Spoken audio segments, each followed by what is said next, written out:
आगे बढ़ते हैं। सीपीआई लीडर और जेएनयू तलबा यूनियन के साबिक सदर कन्हैया कुमार ने मंगल के रोज राहुल गांधी से मुलाकात की है। जराये के मुताबिक कांग्रेस में कन्हैया के दाखिले के लिए मैदान में तैयार किया जा रहा है। जराये के मुताबिक गुजरात के एमएलए जिग्नेश मेवानी भी कांग्रेस क़यादत से राब्ते में है। शुमाली गुजरात के जिला बनासकांठा की वडगाम सीट से उम्मीदवार न खड़ा करके कांग्रेस ने गुज़िश्ता असेंबली इंतखाबात में मेवानी की मदद की थी। जराये के मुताबिक कन्हैया कुमार सीपीआई में घुटन महसूस कर रहे हैं।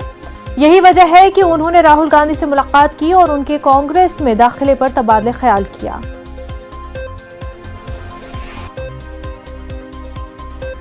तो आपको बता दें कि कन्हैया कुमार की राहुल गांधी से मुलाकात हुई और ये माना जा रहा है कि कन्हैया कुमार कांग्रेस में दाखिल हो सकते हैं। सीपीआई छोड़ कांग्रेस में अब शमूलियत इख्तियार कर सकते हैं कन्हैया कुमार।